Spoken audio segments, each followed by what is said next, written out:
Vì là một sợi của một quận thì nó sẽ khá là mỏng nên là mình sẽ chập 2 sợi từ 2 quận len khác nhau để đan cho dễ hơn.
Hôm nay đã là ngày thứ 5 hay là thứ 6 gì đấy mình đan cái áo rồi, nhưng mà kiểu mấy hôm vừa rồi mình lười, mình không quay lại viết ấy.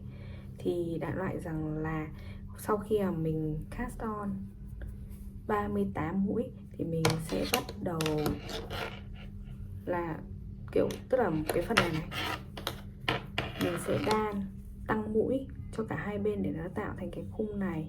Sau đó thì mình sẽ bắt đầu pick up stitches, bắt đầu từ đây và cả bên này, rồi mình bắt đầu đan vòng lên như thế này. Khi mà mình đan ý, thì mình sẽ có một cái quyển sổ để mình nốt lại những cái dòng mà mình đã đan xong rồi.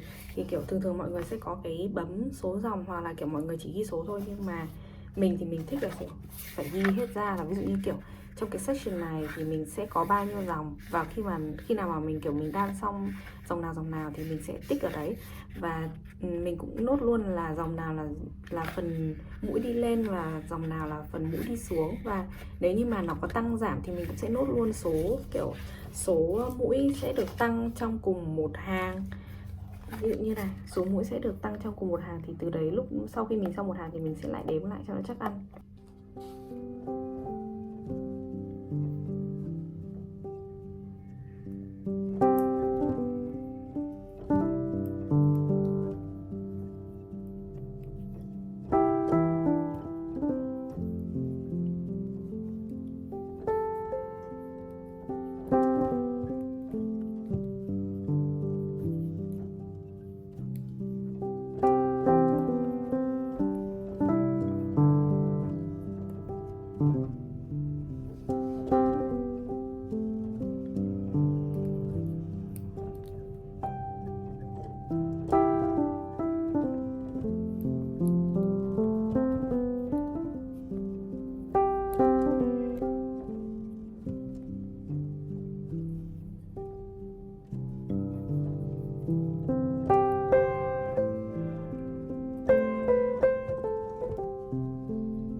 Bây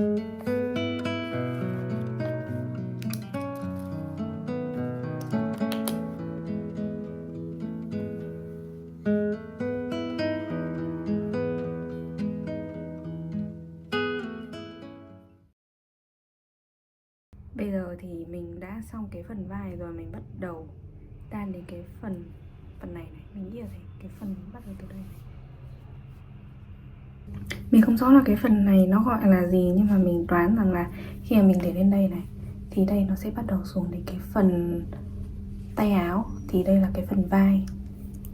Thì mình đã đây là phần vai, thì xuống đây thì sẽ là bắt đầu phần tay áo, phần bắp tay ấy. Thì mình đã bắt đầu đan đến đoạn này rồi, và mỗi lần một hàng đi xuống đây thì mình sẽ tăng một mũi cho hai bên. Khi mà mình đan mặt đằng sau thì mình sẽ chỉ đan thôi chứ mình không tăng mũi, mình sẽ chỉ tăng mũi ở mặt đằng trước.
Đây hiện tại là chiếc áo mình đang đan đến phần này rồi. Thì mình đã xong được cái phần mà tách tay áo và phần thân áo. Thì bây giờ mình sẽ đan tiếp phần thân áo cho đến cái độ dài mình mong muốn. Sau đó thì mình quay sang mình làm tiếp hai cái tay. Thì hai cái tay mình đang để cái mình dùng một cái loại len khác để mình giữ những cái mũi nó ở đây, cả hai bên như này.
Hôm nay mình sẽ ra quán cà phê ngồi đan len. Thế đây là tổng những gì mà mình sẽ mang đi. Có len này, có cả kéo bên trong nữa, xong rồi mấy cái đồ linh tinh mình nhét ở phía dưới.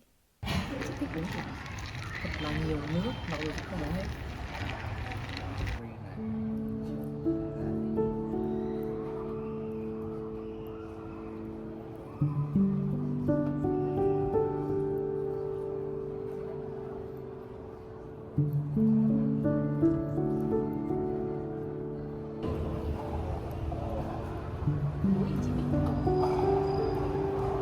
Ở châu Âu thì cũng ít nước nhỉ. Không, chị ở bên kia chị đi biển mãi không bao giờ chị chán luôn đấy. Em thể ngắm cái view đấy cả mấy năm nữa em cũng không chán. Nước nó xanh lắm Min ơi.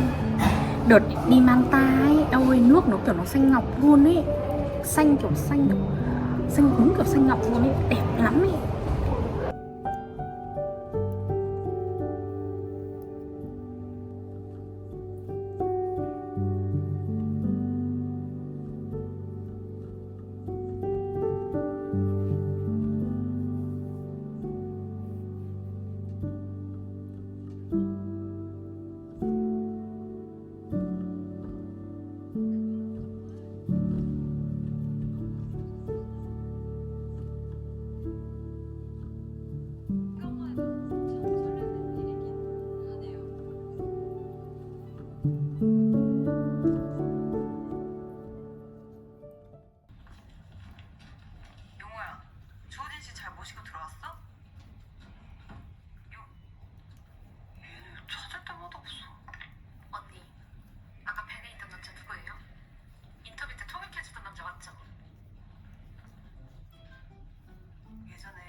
뒤에서 그 사람 목소리 들리는데 심장 터지는 줄 알았다니까.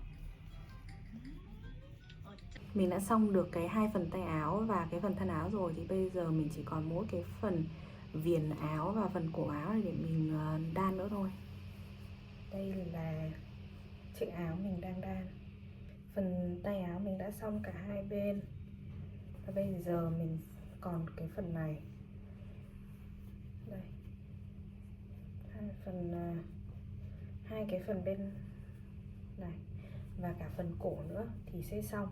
Mình cũng còn khá là nhiều dây thừa, thì mình nghĩ rằng là kiểu những cái dây ở giữa như này, lúc mà mình thay dây áo ấy, thay len ấy, thì mình sẽ khâu nó vào. Nhưng mà đây là chiếc áo mà mình đang đan và nó sắp xong rồi, mình nghĩ là được 80% rồi.